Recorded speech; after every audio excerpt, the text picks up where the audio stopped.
আসসালামু আলাইকুম সুপ্রিয় শিক্ষার্থীরা, আশা করি তোমরা সবাই ভালো আছো। আজকে আমাদের আলোচনার বিষয় ডায়লগ, যেটা কখনো কখনো ইংলিশ ফার্স্ট পেপার আবার কখনো ইংলিশ সেকেন্ড পেপারে এসে থাকে। মূলত ক্লাস 10 পর্যন্তই মেবি ডায়লগটা থাকে। ইন্টার সিলেবাসে থাকার সম্ভাবনা খুবই কম, যদি থাকে সেটা দেখে নিবা।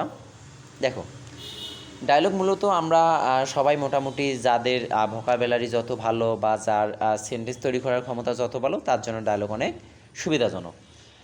এবং যাদের মনে করো যে তোমরা মানে একটু কম জানো বা ভোকাবুলারি কম জানতেছো অথবা সেন্টেন্স তৈরি করতে কম পারো, সেক্ষেত্রে আমি একটা ডায়লগ দেখাই দিচ্ছি, এই অনুযায়ী তুমি করবা। ডায়লগের ক্ষেত্রে দেখো, আমি এমন একটা ডায়লগ সাজাইছি, সেই ডায়লগ তুমি মনে করো তোমার শ্রদ্ধে বড় যারা থাকবে তাদের সাথে এরা কর্তব্যকথন করতে পারবা, আবার যারা তোমার সে ছোটো তাদের সাথেও কর্তব্যকথন করতে পারবা, অথবা যারা তোমার ফ্রেন্ড, তোমার সমবয়সী, তাদের সাথেও এই ডায়লগটা কর্তব্যকথন করতে পারবা। সো শুরুতে যে কাজটা করবা, শুরুতে মনে করো এ ডায়লগ বিটুইন, প্রশ্নে যদি দেওয়া থাকে তোমার নাম, তোমার নামটা লিখবা, মনে করো সুমন, অ্যান্ড তোমার আদার নাম মনে করো যে সুমনা।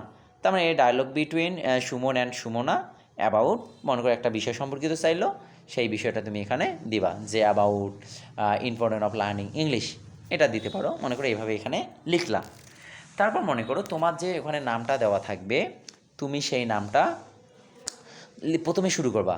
আবার তুমি যেহেতু ডায়লগটা শুরু করবা, তোমাকে কিন্তু ডায়লগটা শেষ করতে হবে। নাম্বার 1, যেহেতু তুমি এখানে ডায়লগটার কিছু কিছু শর্ত আছে, তুমি যদি শুরু করো তার মানে বারবার যে বিষয়টা সম্পর্কে আলোচনা হবে ওই বিষয়টা সম্পর্কিত বারবার কোশ্চেনটা কিন্তু তুমিই করবা, আর তোমার ফ্রেন্ড হোক বা তুমি যার সাথে আলোচনাটা করবা সে শুধু তোমার ওই কোশ্চেনগুলোর উত্তর দিবে। আমরা এখন আসি, দেখো, এবং ডায়লগের বিষয়টা তোমাদের যে নাম থাকবে, নাম অনুযায়ী কোলনগুলা যেন তোমার এক বরাবর হয়, ঠিক আছে? তাহলে ডায়লগের মানে দেখতে সুন্দর হবে। এবং কোলনের এই দিকে লেখার চেষ্টা করবা না, কোলনের ডান দিকেই সবগুলো লেখা রাখার চেষ্টা করবা।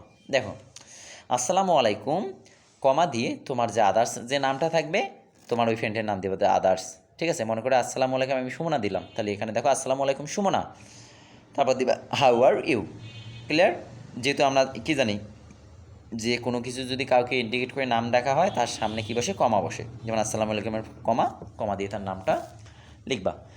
তারপর দেখো, অন্যজন কি বলবে, মনে করো সুমনা কি বললো, ওয়ালাইকুম আসসালাম, তারপরে কমা দিয়ে ও তোমার নাম বলবে যে ওয়ালাইকুম আসসালাম, তুমি ওর বাবা হও বা ওর ছোটো হও অথবা তোমার ফ্রেন্ড হোক, তখন ওর নামটা বলবে। মনে করে যেখানে রহিম লিখতেছো, তখন সুমনা কি বলবে যে ওয়ালাইকুম আসসালাম Rahim, I am well, grace of almighty Allah and you, আমি সর্বশক্তিমান আল্লাহর মধ্যে ভালো আছি, এবং তুমি?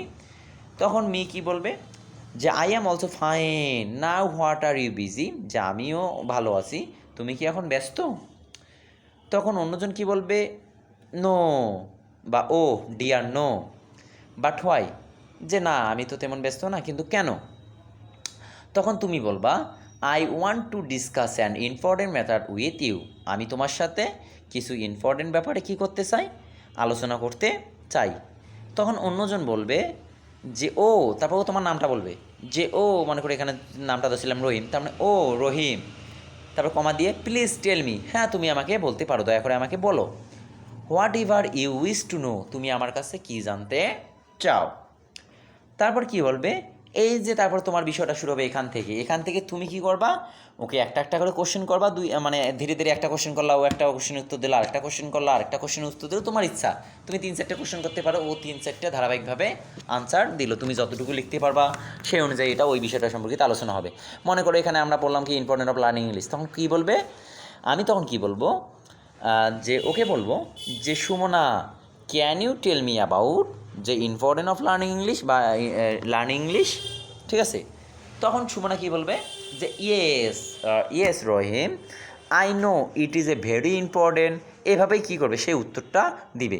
তার পরবর্তী তুমি একটা কোশ্চেন জিজ্ঞেস করলা, আবার ওই কোশ্চেন সম্পর্কিত সে উত্তর দিল, তারপর আবার জিজ্ঞেস করলো, আবার উত্তর দিল, এভাবেই তোমার যতটুকু ইচ্ছা, তুমি 10-12টা কোশ্চেন করতে পারো, ও 10-12টা উত্তর দিতে পারে, তোমার লেখার ধরন অনুযায়ী সেটা তুমি করবা।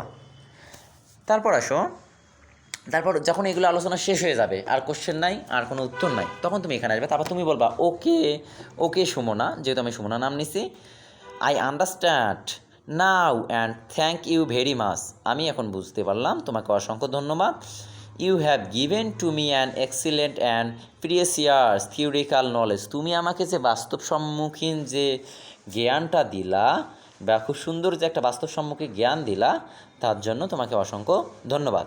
তখন সে কি বলবে?